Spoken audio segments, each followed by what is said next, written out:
Bonjour, je vais vous parler aujourd'hui de l'intelligence artificielle et de l'Afrique. J'ai constaté qu'il y a beaucoup de conférences dans plusieurs grandes villes africaines où on parle d'intelligence artificielle. Une récente conférence s'est d'ailleurs tenue à Abidjan, en Côte d'Ivoire. Mais ce que je note, c'est que chaque fois qu'on se retrouve pour parler d'intelligence artificielle en Afrique, on parle toujours côté utilisateur.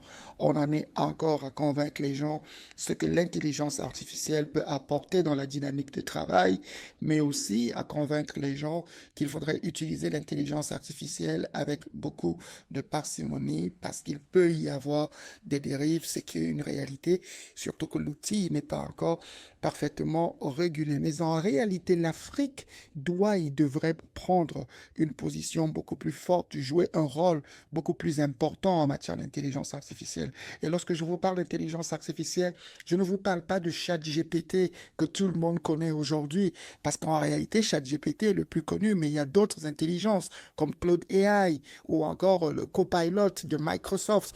Toutes ces intelligences artificielles, nous les connaissons côté utilisateur, mais il y a derrière une vraie technologie, un vrai développement qui peut permettre d'accéder à une série d'automatisations qui donnerait à l'Afrique les moyens de pouvoir mettre en place des structures beaucoup plus intelligentes, pouvoir développer le pays, réfléchir sur la manière de faire les choses, de manière à améliorer l'infrastructure, l'environnement. D'ailleurs, j'ai suivi récemment qu'en Suisse, il y a des diplomates qui sont formés sur la manière d'utiliser l'intelligence artificielle avant d'aller à des négociations internationales. Mais moi, en tant que journaliste, d'une certaine manière, j'essaye avec le maximum de responsabilité d'utiliser l'intelligence artificielle, notamment dans des éléments comme la recherche, des éléments comme la compréhension des termes qui peuvent parfois m'échapper parce que je ne suis que journaliste et je ne suis pas un expert. Donc oui, il y a lieu d'encadrer la manière dont l'intelligence artificielle se déploie, mais est-ce que vous savez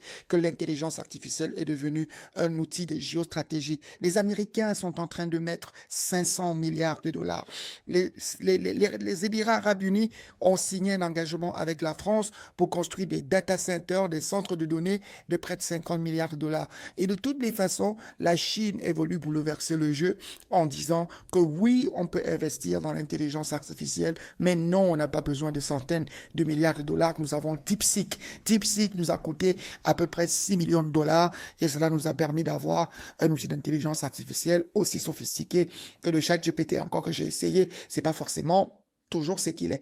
Mais de toutes les façons, l'Afrique a un rôle à jouer. Ce qu'on dit dans l'intelligence artificielle, c'est qu'il faudra plus de centres de données, il faudra plus d'infrastructures technologiques. Et pour ça, il faudra des minéraux critiques comme le cobalt, le coltan, le cuivre ou encore les terres rares. Et des pays comme la République démocratique du Congo, la Zambie, le Niger, nous avons toutes ces ressources. Il faudra aussi de l'énergie parce que les recherches avec l'intelligence artificielle consomment énormément d'électricité. Mais ce n'est pas un problème.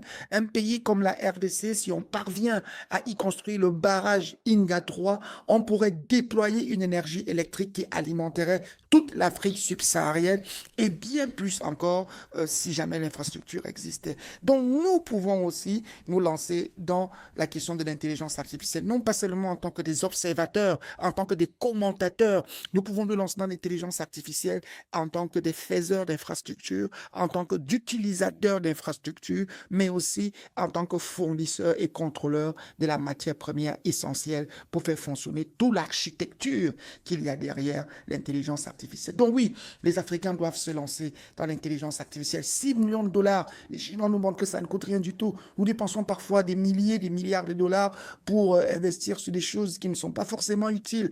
Alors, est-ce que nous allons continuer d'avoir les bras croisés et voir le monde avancer alors que nous sommes des observateurs? Est-ce que vous allez écouter cet appel et dire à chacun dans vos gouvernements, dans vos sociétés, que nous avons l'opportunité, nous aussi, d'avoir la parole dans l'intelligence artificielle et de pouvoir participer à la transformation du monde? C'est ce à quoi je vous invite et j'espère que ce message sera entendu.